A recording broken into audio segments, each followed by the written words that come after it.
I think we have established here before that I think one of the coolest things in the world is to be in the Olympics. Ooh. And I'm still hoping that one day I might be in the Olympics. One day, Adam. One day. I'm not sure why Aranza Vazquez is laughing.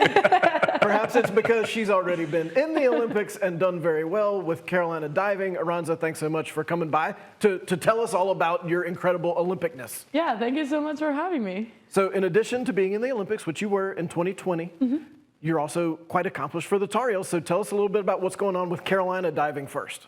So this is my junior year, my third year being a Tar Heel.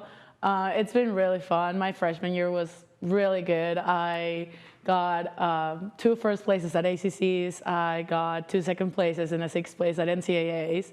And I got Diver of the Year. So it was really successful. And then to finish the year 2021, I went to Olympics. And last year was really fun. I felt really comfortable. I had a little ups and downs. After the Olympics, it was a little rough. But I managed to still do pretty well at NCAAs and at ACCs. I had a really good season, but I'm ready for what's coming. I'm really excited for my 3rd year as a Tar Heel.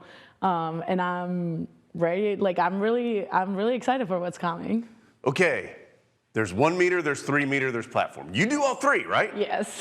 Okay, how do you get good at all 3? I would think that would be tough. Honestly, it's really tough. Yeah. So my complexion, it's better for springboard. I'm tall. I'm 6'8". No, I'm sorry. Wait a second, we're gonna stand up and test this. That's great, because I'm about 6'6". Let's go. I'm sorry. I'm 5'8". So I'm pretty tall to be a platform diver. They're usually shorter and a little skinnier. And for springboard, it's better when you're a little taller and heavier, so you bend the board a little more.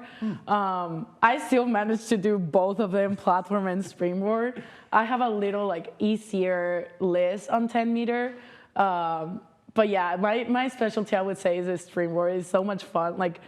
It's so much better. I feel it's so fun to press the board and just get as high as you can and just flip. Yeah. I don't know if you know this, but the platform is really high up there. Yeah. Has there ever been a point at which you went up there and you were like, not today? Not really, because I started when I was 4. So when I was 4, I didn't know that I could literally smack from 10 meters. Cannonballing up yeah, there. I was oh, you want to go up there? I was like, yeah, sure, put me up there. So I never feared of heights. I was so young. I was yeah, I want to jump from 5, 7, and 10.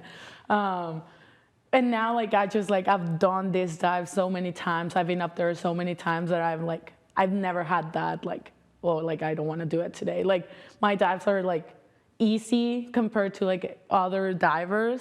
So I'm just okay, I'll do it. If Gamboa tells me to do it right now, I'll be okay, fine. So and you mentioned obviously you've got to bounce off the springboard and but technique-wise, when you're flipping, what changes depending on where you're going from?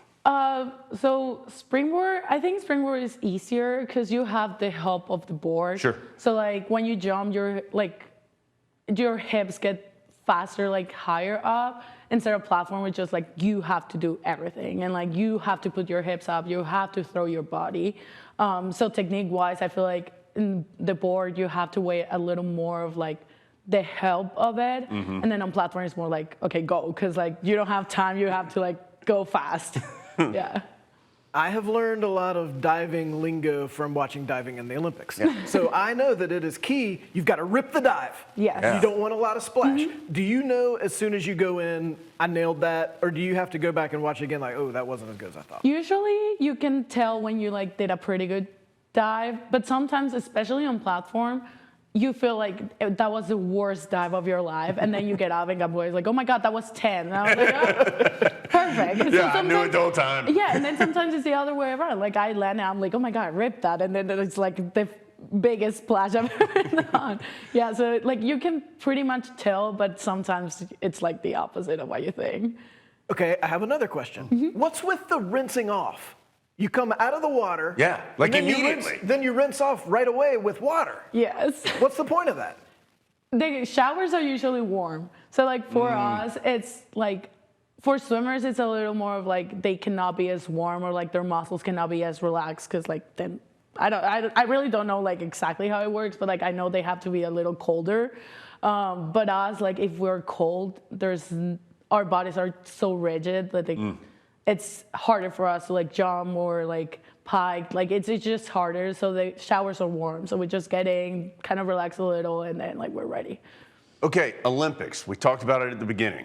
6th place in the Olympics at the 3-meter. What was that experience like? I have to imagine it's been something you've been thinking about for a long time. Yeah, it was a dream come true. I feel like every athlete, like every Olympic sport, like dreams to be at the Olympics. It was a dream come true. I had a really good experience. I had fun at the competition. I learned a lot.